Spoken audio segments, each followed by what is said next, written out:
Well, good morning, everyone. Welcome to Hocking Hills United Methodist Church. I'm always tempted to say Hocking Hills University, which is, I don't know why, but when I go into that United Methodist, that's always where I'm tempted to go. We are not an accredited college, but we are a church here to bring you into a closer relationship with Christ. Amen. As we get started this morning, I just want to remind you that there is a connection card on the way in. Fill that out. Let us know you're here today. Let us know who you dragged with you or who you invited if they don't fill one out. On that connection card, there's a prayer card. Make sure you fill that out if you need prayer or you know someone needs prayer or you want to share a praise. And you can also do those things online on our website, hockinghillsumc.com. And also, you'll be dropping the connection card and the prayer card in the offering basket that's going to come around near the end of the service in between our last two songs. So for right now, what we're going to do is I'm going to invite you, if you're able to stand, and let's prepare our hearts for a message by opening up with some worship and having a good old-fashioned hootenanny.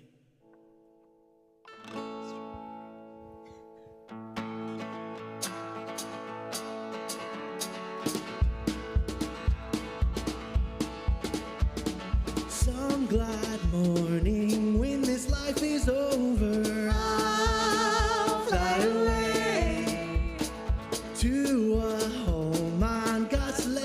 shore, I'll fly away. I'll fly away, oh glory, I'll fly away. When I die, hallelujah, by and by, I'll fly away.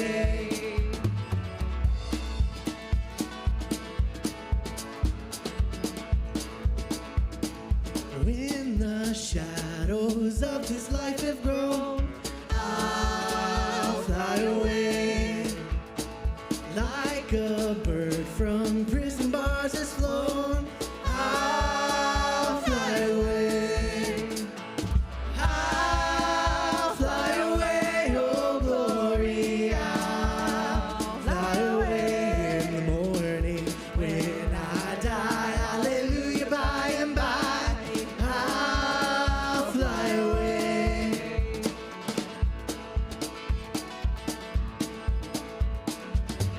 few more weary days, just a few more weary days, and then I'll fly away to a land where joy shall never end. I'll fly away, sing I'll fly away. I'll fly away, oh glory, I'll fly away. In the morning when I die, hallelujah,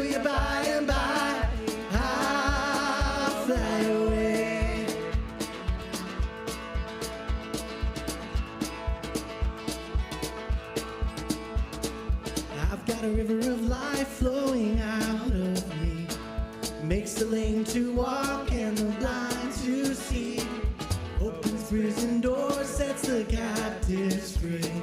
I've got a river of life flowing out of me. Spring up, oh well, within my soul. Spring up, oh well, and make me whole. Spring up, oh well, and give to me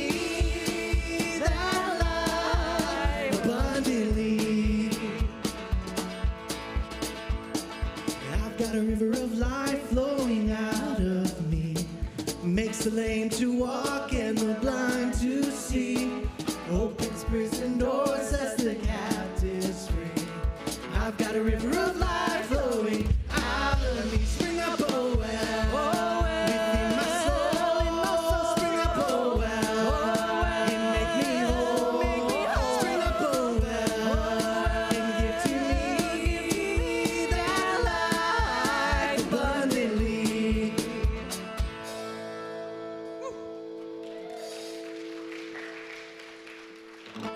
If you've been walking the same old road for miles and miles, if you've been hearing the same old voice tell the same old lies, if you're trying to fill the same old holes inside, there's a better life, there's a better life. If you've got pain taker. If you feel lost, he's a way maker. If you need freedom or saving, he's a prison shaking savior. If you got chains, he's a chain breaker. We've all searched for the light of day in the dead of night. We've all found ourselves worn out from the same old fight. We've all run to things we know just ain't right. Oh, and there's a better life. There's a better life. If you've got pain, he's a pain taker. If you feel lost, he's a way maker. If you need freedom or saving, he's a prison shaking savior. If you got chains, he's a chain breaker.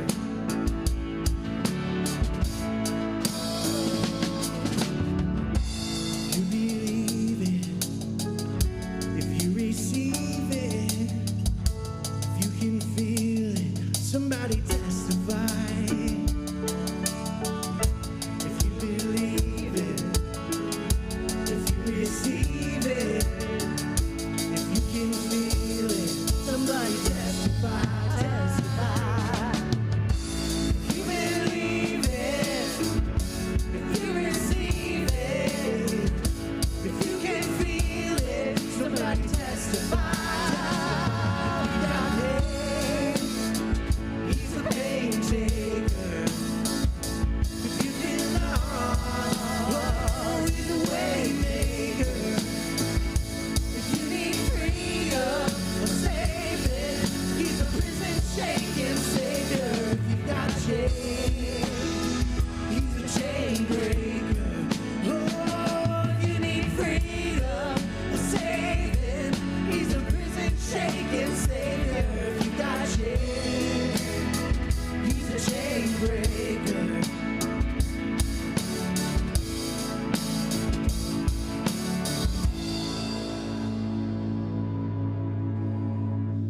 Amen. Thank you for worshiping with us. For now, you may be seated, and we'll sing a little bit more a little bit later on.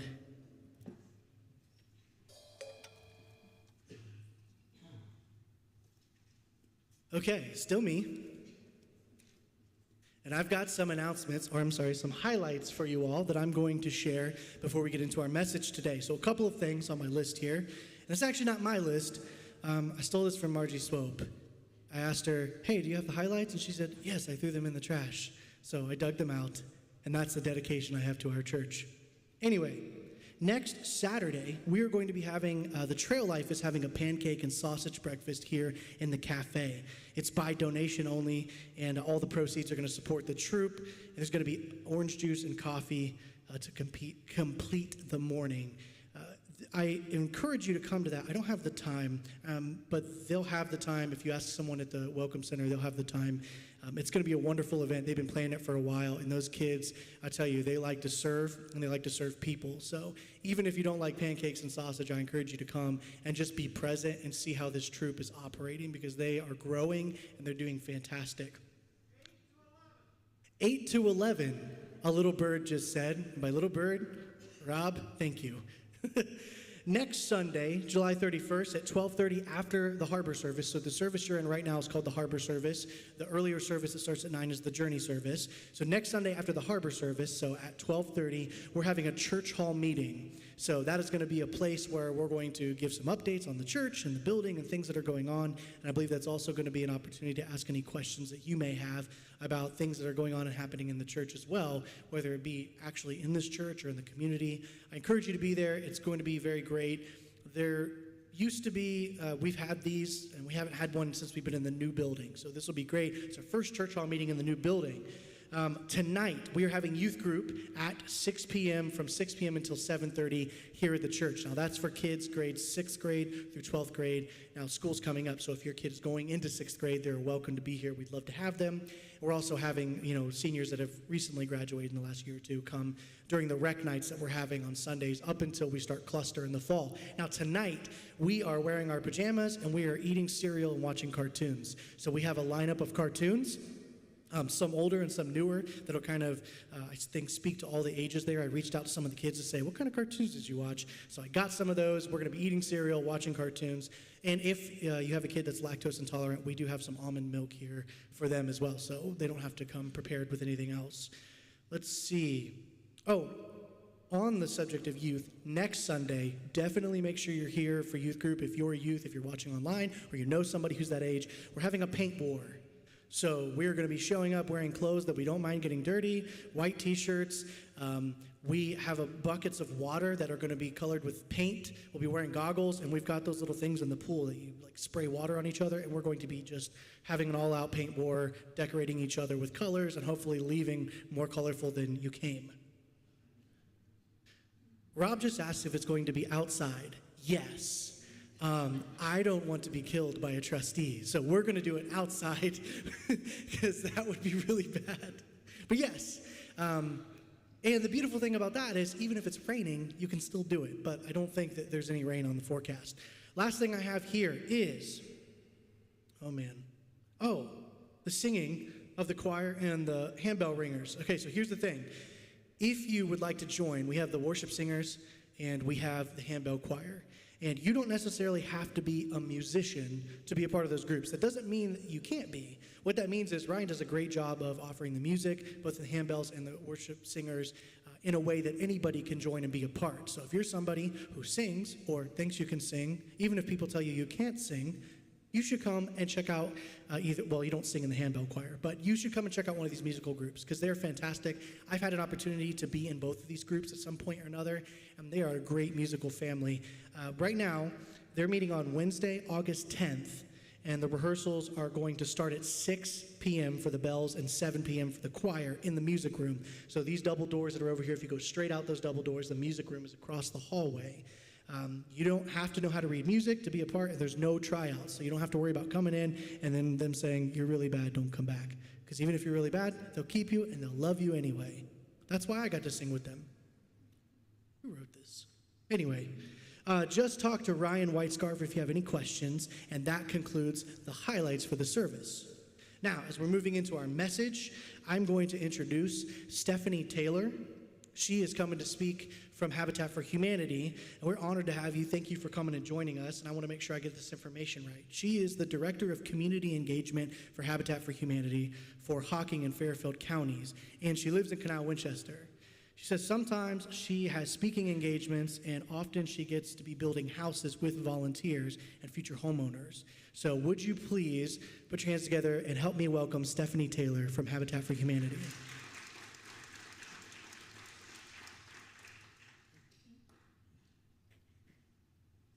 Thank you. I'm very honored to be here this Sunday morning, and I'm excited to talk about this again. Quite honestly, this is all I talk about. It's Habitat all the time. The worship group was so kind to invite me up to sing with them, but I told them this is what they would probably prefer me to do. So lucky all of you, I did not come up here and sing. But yes, as TJ mentioned, I am the Community Engagement Director for Habitat for Humanity of Southeast Ohio. I cover Fairfield and Hocking County. I live in Canal Winchester.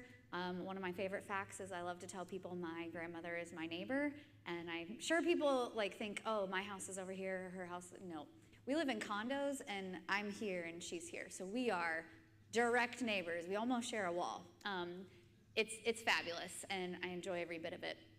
I joined Habitat for Humanity of Southeast Ohio in April of 2021 when we took over Fairfield County. I'm going to get more into what our affiliate looks like and what we cover and what we do. So our main mission is to build strength, stability, and self-reliance through shelter. And that's a lot of S words that just basically mean we're trying to provide a hand up and not a handout. Go ahead. So who is Habitat? Again. maybe I will do the click. So Habitat for Humanity International was founded at Koinonia Farms in Americus, Georgia, by Millard and Linda Fuller, and it started by them just building one home per year for a family in need. Now, across the world, every 6 minutes, someone is getting keys to a new Habitat home. So that's a big difference. And as I mentioned, it's all about providing a hand up and not a handout. And what that really means is we're trying to build it up. These houses are not free. We don't partner with the families just to build a house and then hand them the keys. And I'll get more into that. It really relates a lot back to the book of Nehemiah, if anybody's familiar. I'm sure you've heard it at some point or another. But he goes and helps the people rebuild the wall. But it's more than just rebuilding the wall and to protect the city. He really provides the opportunity for them to rebuild with one hand and protect with the other, meaning that it will be sustained long term. So that's what Habitat really is. We're helping these families build it up but sustain it long term. Oh, there, look, they're already ahead of me. So all of our affiliates are locally owned and operated. So we have a local board. We were started in Athens County, and we now cover 8, which I'll get to in a minute. We're not government funded, so all of our funding is provided by community partnerships. So local churches, local businesses, different foundations, like the Hocking County has a foundation around here, the organizations like United Way, and then individuals. So 70% of all giving across the United States is provided by individual donors, and it's necessary. Every dollar makes a difference. We also have what's called a restore. We actually have 3 restores across our footprint, and these restores help fund our mission while providing goods at low cost. So they are home goods and home improvement thrift stores. We have people in the community that donate their furniture or building supplies, what have you. We get all kinds of stuff.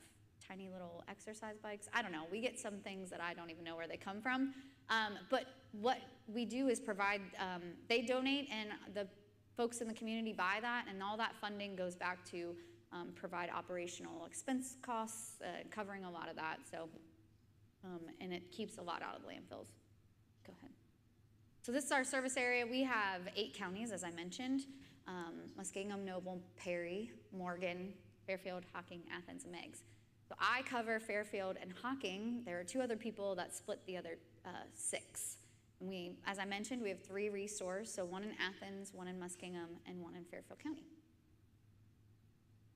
So why do we build? So in the US, 1 in every 7 households spending 50% or more on things that are just rent related. No utilities are included in that, their groceries, life expenses, just 50% or more of their income on rent. And what's considered affordable rent or mortgage is 30% of your gross income. So they're spending well over what that should be. This information here is provided by the Out of Reach report, which is done by the National, I think it's a Coalition for Low-Income Housing. And as you can see, if you're making minimum wage at $8.80 an hour, you have to work 60 hours just to afford a modest 1-bedroom rental home in fair market rent. And then the actual housing wage here in Hocking County, and this was in 2021, if you wanted to be in a 2-bedroom, you need to make $14 an hour. And as you can see, a 4-bedroom, so a larger family, you're gonna have to make $20 an hour to afford that 30% of your gross income of an affordable mortgage. Go ahead. So why did this happen? Housing shortages are across the US, and it's really no surprise to anybody now. I'm sure when we were talking about this 3 years ago, it was like, housing shortage, that's not a thing. But I'm pretty sure everybody in here has seen or heard about all of the housing stuff that's going on. You know, people who used to be able to afford or were looking for homes in the $200,000, even just the $200,000 range, they just don't exist. And if that's an issue at that level, can you imagine what it's like for folks who are looking for that $150,000 home? Those definitely don't exist anymore. The increase in material costs. So we saw a large increase in material costs, especially in the middle of the pandemic. It's actually coming down a little bit now, But there were times when materials such as the OSB that goes down as a subfloor was 80% higher than it was just a year prior.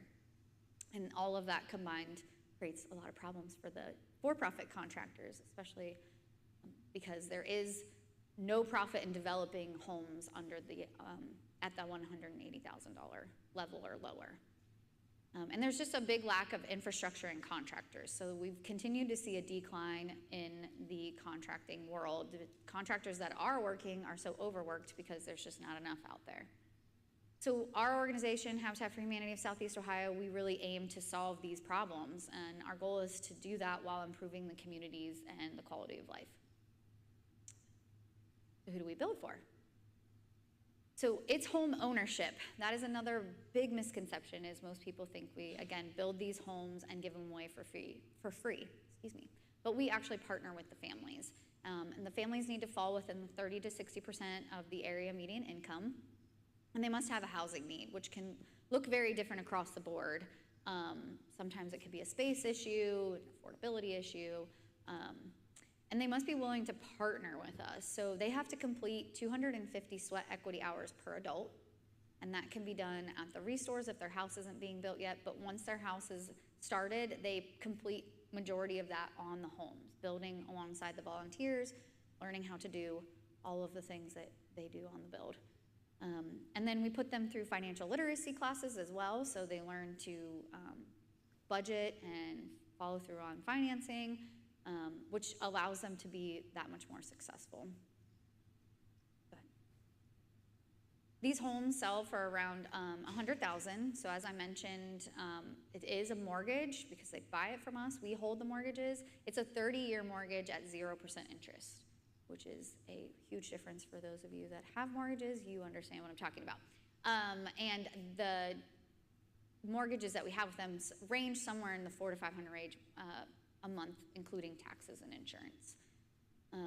And then some of the new homes we're building right now, we are going to be starting a build here in Hocking County in September. We should break ground on Carbon Hill Bookdale Road. We have a lot out, actually I have 2 lots out there. We are looking for family for this home, so if anybody knows anybody, let me know. I've got some information out there as well. So I don't know what the size of the house is gonna be yet because some of that's determined on the family. So we may need to do a 3-bedroom, 1-bath home, depending on the size. If it's just, single mom and 1 child, it's really just a 2-bedroom, 1-bath home. And we are partnering with the Fairfield Career Center in the fall to build the house up there. And we partner with 3 other career centers in our county, or in our footprint. And that partnership is vital for us because, as you saw, there's a lack of contractors, and we're really working with the career centers to help bridge that gap. So they build homes for us. Some build them on site on the lots that we have, and then for Fairfield Career Center, we're actually building the house at the Career Center, similar to a Unibuilt. It'll be in 2 pieces, but look like it's together. And then when we're ready and it goes to about 90% completion, we'll work with their contractor group, the students, the HVAC, plumbing, and electrical. When they get it to about that 80-90% completion, we will bring a truck in and take it over to the foundation and hand crank it on. So it's a very interesting process, but this program, as I mentioned, provides the opportunity for students to learn real world experience. They're reading real, that's gonna be hard for me to say, I apologize. Real world experience and blueprints, and a lot of them take jobs in the summer between junior, senior year, making good money, $28 an hour. A lot of them come out of senior year with jobs. And so, again, we're trying to help bridge that gap. And then we have another build happening in Lancaster in the spring. So one of my favorite parts about this job is the success stories and getting to know the families and, building the relationships with everybody that's involved in what we do. And one of our most recent stories that I think is just one I can't ever stop talking about is the Robinette family. So the Robinette family partnered with us about 6 years ago. We partnered with them because they had a housing need, but they also had a son who was starting to struggle with a lot of things. School, he was getting bullied, grades. He had a very tragic incident where he unfortunately witnessed a neighbor die in a fire. And so he was also afraid to live where they were living, and it was just an all-around bad situation. We partnered with them. We built a house with them in Nelsonville, so they got to move school districts and everything. And fast forward to 2020, and their son graduated from Nelsonville, New York as valedictorian. He has a full ride to OU, and he is double majoring in pre-med, pre-law. So stable housing and that self-sufficiency and just the strength and all of that changed potentially it did change his future. We don't know what it would have been, but we can see the success that came out of that. So it's a great, and we've built over 100 houses at this point, and we've got stories like that over and over and over. And so we get to see that happen. I mean, it's not daily because it does take some time, but it's very rewarding to see what happens through that. So. This is the Patterson family. I had a video where they actually get to talk, so you didn't have to listen to me the whole time, but I didn't know we can't play it, so I was gonna act it out. You don't wanna see that either. They became homeowners this year in January of 2022 in Pleasantville. And as their story is told, they talk about a lot of the sacrifices that they had to make one way or another when it came to housing. So on the one side, it was safety. On the other side, it was affordability. So when they were living in a safe neighborhood, they were spending $1,500 on rent to have a 2-bedroom, 1-bath townhome. There's 6 of them. It was like 1,000 square feet. It was just not big, not conducive. So, and extremely expensive, $1,500 a month. Then they would have to sacrifice other bills or being able to provide or having the kids and other things. So if they would flip that and then go where it was more affordable, they were sacrificing their safety. And as Sierra mentions in the video, there were a lot of times they were living in neighborhoods where shootings were happening right out front their door. They were afraid for their kids to be out playing, and so it just was this vicious cycle of one or the other, which then caused them to be moving a lot, and that's that stability that we are able to provide by partnering they just had never had. So they, as I mentioned, they became homeowners in January of this year, and I know they just feel super blessed. They were spending $1,500 in rent on that townhome, and when we got them into this home and they became homeowners, they are now spending just a little over $600 a month for a 4-bedroom, 2-bath, 1,300 square foot home that sits on a wonderful lot with a big backyard and walking distance to the pool and the elementary school. So if anybody's interested in seeing that video, I've got a document out there on the table that has a QR code that will take you to it. It's 2 to 3 minutes, and it's really worth hearing their story from their perspective.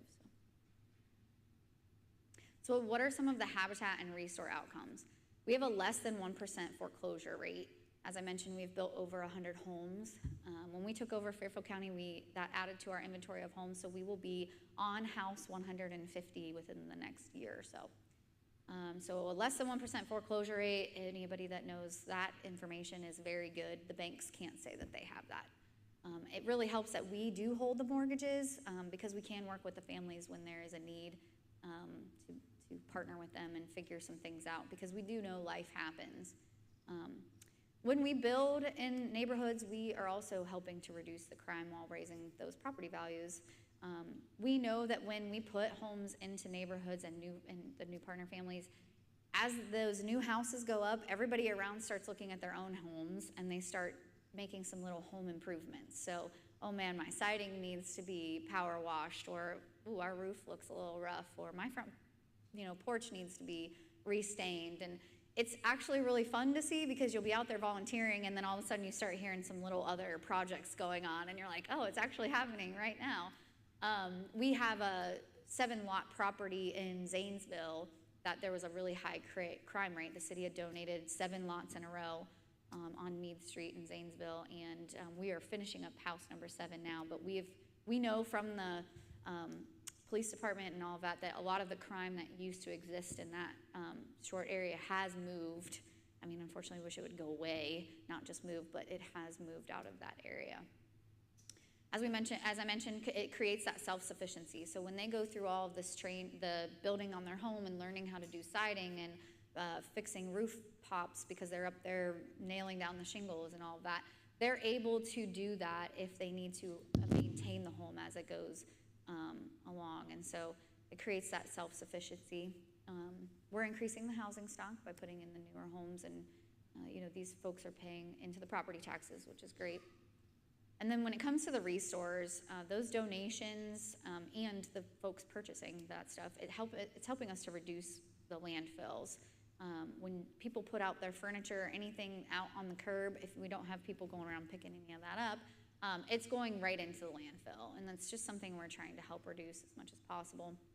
Last year, between our 3 restores, we diverted over 825 tons of landfill waste. This year, we are on track to blow that out of the water, I'm pretty sure. As more and more people find out who we are and what we're doing, they're getting involved and doing that. So the closest, you guys actually sit in between 2 restores. So we've got one in Athens and one in Lancaster. I would highly suggest you check it out if you get a chance. Donate. If you want more information, let me know. So what are some of the other programs that we provide? We have a couple other programs. We have a microfinance loan program. It is an opportunity for a need that might exist within the community. These are not necessarily Habitat homeowners. If you have a critical car repair because it's the only car you have and you need to get to work, or you have a medical device need that insurance is not covering, you can work with us and partner for a loan that's up to $2,000. It's repayable at 0% interest over 2 years, and we can help work with you to get that need. We also have the critical home repair loan. Again, we talk about revitalizing and helping improve the neighborhoods and quality of life, and this one directly correlates with that into the community. So if you have a roof that needs to be repaired, or windows, or complete siding, or your front porch or back porch is falling in, this is a 5-year repayable over 5 years, 0% interest loan to help you with any of those things up to $10,000.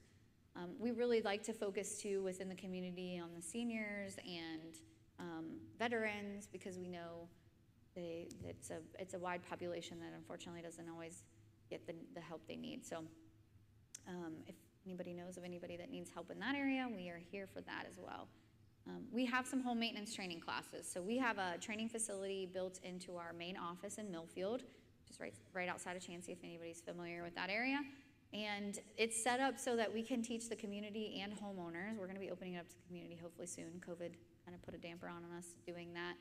They can come in and learn how to reset a toilet, do some plumbing in your shower, or under your sink in the bathroom, learn how to put on siding, learn how to fix any roof shingle pops, and all of that kind of stuff. And it's just a great opportunity for us to continue to help folks learn how to do that self-sufficiency and not have to pay a contractor, $80 an hour just to come over and do something that's going to take him 20 minutes. So, and we just launched a new social enterprise. It's called Community Renovations and Repairs. This is a for-profit construction company that we started. We launched this 2 months ago. It's been widely successful. Our goal with this is, again, we know that contractor gap exists, and so we thought, why not try to help bridge that even further? Again, we focus on helping other nonprofits in the community, seniors, veterans, disabled, any of that, to provide, like I said, that contracting need. So we get a lot of folks that just need bathrooms that need to be wheelchair accessible, so a total bathroom remodel to allow for that to happen. A new roof needs put on and they can't find a contractor to do that. We also we are using this as a second chance workplace and training as well. So bringing in folks that may have been in prison or recovering addicts that are working to just rebuild their lives and learn a new trade or what have you. And our goal is that we can help them become those contractors, and then they can go out and fill the gap as well. We've been, like I said, 2 months in, and we're already booked out. I think we're out past September at this point, and it's getting tough to keep up already. And then one of our last programs, it's actually our biggest fundraiser that we do. It's really the only fundraiser we have. It's called Project Playhouse. So we partner with, and we just did one here in Hocking County in May. We partner with businesses or organizations in the community to sponsor playhouses for families in the area, low income, that cannot provide something like this. So it's a 4 foot by 5 foot by 6 foot structure. we kit the whole thing, so we cut all the pieces and have it ready to go. And then I work with organizations locally to find some of these families, and they give us a bio from their kids saying, you know, my kids love these colors, yellow and green and purple, and they love superheroes and Paw Patrol and dogs and cats. And then we give that bio to the sponsors, and then they create what the paint and the design is going to be for the playhouse. And then we all come together on one day, the sponsors and us. We paint and decorate and build the playhouse. It's a whole day event. And then at the end, we have the families come, we kind of do a little reveal, and they take it home. So I always say it's our fundraiser that we build the little homes to fund the big homes. So it's a great project. There's more information on our website on that. If anybody wants to look into that, it's a lot of fun. So how can you help? Question everybody wants to know, right? And it's probably very obvious. But one of the best ways you can help, all our homes are built by volunteer, about 90%. The only things that we really contract out are plumbing, HVAC, electrical, and drywall. I might have missed one in there. But the rest of it's built by volunteer. And we even do have some contractors that are willing to volunteer time or, you know, give that way to help us reduce the cost that is associated with some of those trade that we need. So we are on the build site Wednesday through Saturday, 9 to 4. And you can always do split shifts. If you need to, we break for lunch. But it's a great opportunity to also learn those skills we talked about that the homeowners are learning. So I have people all the time that are like, I'm not handy, I don't touch tools, I have never even thought about it. We don't care. We want you to come anyway. That's our model. We want to teach that. Our crew leaders are amazing. They're so patient. One of the first times that I was out on a build in Zanesville, when I first started, I could not get this thing to work that I was doing, and the site supervisor, Aaron, was so kind and was like, oh, it's the drill, it's not you at all. And I was like, yeah, that sounds right. That's definitely not right. But they work with you. He helped correct, like, okay, this is what you want to do, try this. And since then, I have now been on 2 full builds different times, and I've learned just so many skills that I didn't have before, but just in general, being out with folks and potentially being out there with the homeowners is a lot of fun too, because you get to build with them and learn their story and get to know them. So I encourage, if you're even slightly interested in that, you know, we'd love that. And then we have folks that are like, oh, look, I'm never going to be able to build. My favorite thing is those that love to say, I'm too old. And that's not true either. But there's plenty of other ways you can help on the build. You can make lunches for the volunteers, or bring out water. I mean, there's just all kinds of ways. And I'm always interested if you want to get creative with it. Funding. So we always need funding. As I mentioned, we aren't government funded, and it takes everybody in the community to do what we need to do. And the homes this home that we're building in Hocking County in September, we are working with Thrivent Financial. We are partnering with them. They've given us a $30,000 grant, which we are matching, but that's only $60,000. And as I mentioned, the homes cost a lot more than that to build, obviously. But so we're looking at more of like $140,000 is what we initially have to raise over time. So we need everybody involved that can possibly get involved. And then we need advocates just as much as all of those other areas. We need people out communicating to friends and family who we are, what are we doing, how can they help, how can they get involved. We all have friends and family, and we know the different things. You might know someone that has a talent for building that, I don't know, they're actually an accountant, and they're like, hey, what can I be doing to do this? Get them out on the build. I bet they'd love it. Or you know someone who is looking for ways to get more involved in the community from a financial standpoint or another advocacy direction. And so every single, we like to say every helping hand matters, every dollar matters, every advocate matters. It's just every bit of it, everybody has a talent that can get involved. So I've got some information out at the table out there, and I've also got free tape measures. They're like keychain size, so you can take them everywhere with you, measure all the things. But if you're interested in getting involved or want to learn more, please don't hesitate to chat with me more out there. And again, thank you so much for allowing me to come and chat and learn a little bit more about Habitat for Humanity.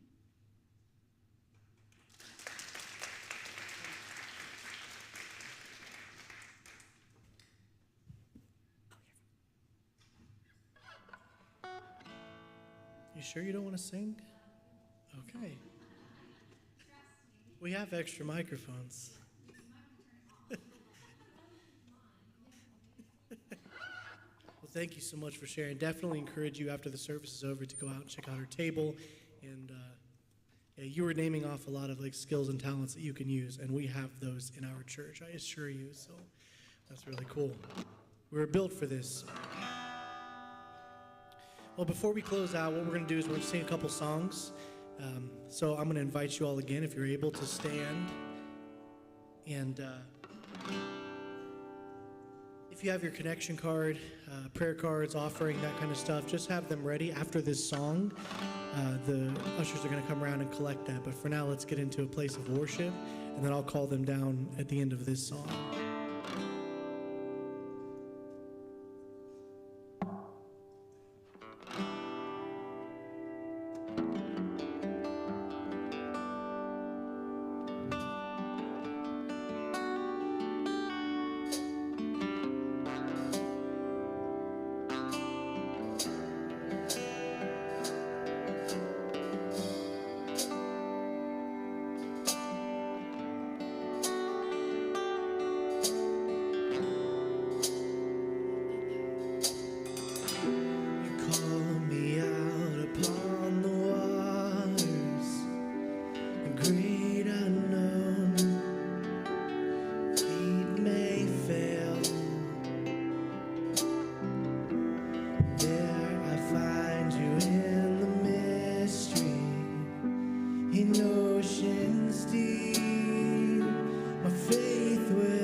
Take me deeper than my feet could ever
We'll invite the ushers to come down now and collect up the offering and the connection cards and prayer cards. The splendor of the King, clothed in majesty, let all the earth rejoice, let all the earth rejoice. He wraps himself in light, and darkness tries to hide, and trembles at his voice, trembles at his voice. How great is our God? Sing with me, how great is our God? And all will see how great is our God.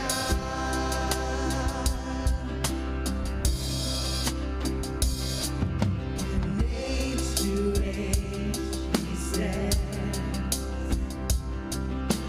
Time is in his hands, beginning and the end, beginning and the end. The Godhead three in one, Father, Spirit, Son, the Lion and the Lamb, the Lion and the Lamb. How great is our God? Sing with me, how great is our God? And all will see how great is our God.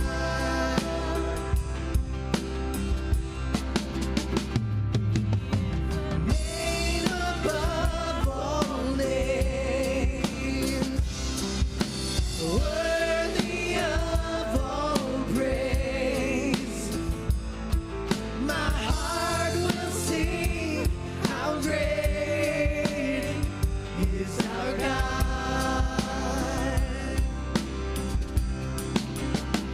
He is the name above all names, worthy of all praise. My heart will sing how great is our God.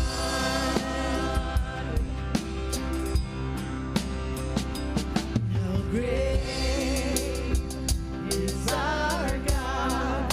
Sing with me, how great is our God? All will see how great is our God. Sing that one more time, our voices together, ready? How great is our God? Sing with me, how great is our God? All will see how great is our God. Amen. Y'all sound beautiful. I invite you to pray with me before we leave today. Lord, we thank you for allowing us to operate in a place of being the hands and feet for you, Lord. One of our main missions and visions of this church when building it was so that we could be just a ministry hub to go out into the community from here. This would be home base to the ministry that we would participate in. And so, God, I pray that we would all take in mind Stephanie's message today and the presentation about Habitat and find ways. God, we've already served in Habitat one time, and so if that's a will for you, I pray that we would have people who would step up and be a part of this mission, be a part of this build in our community. It falls right in line with our vision statement and our mission statement, God. Thank you for letting us live in this free country where we can worship you freely like this. I lift up every person here, every unspoken and piece of baggage that they brought in with them. God, I pray that you would bless all of us. God, not necessarily in the ways that we want, but in the ways that you know that we need. Bless us and guide us. Give us wisdom in our families, in our church family. Be with youth group tonight. I pray that we have a wonderful time, God, and you continue to send more kids as our group grows. And we're seeing the entire spectrum of age range engaging with our church, and that's the way it's supposed to be. Thank you for that, Lord. So bless this day, bless our people. We ask all this in your name. Amen. Now go into the world and do the thing.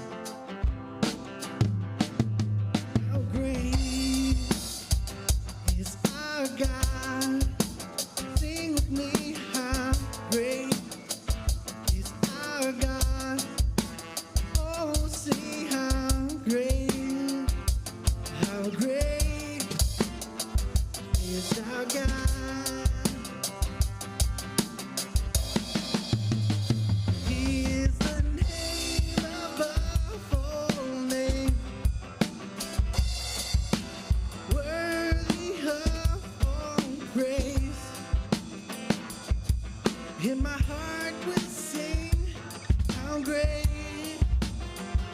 is our God.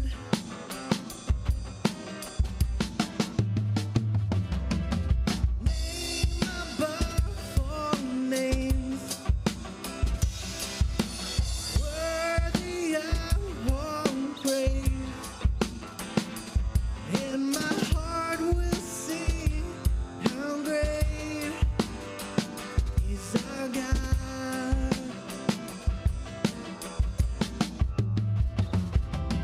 How great is our God? Sing with me, how great is our God?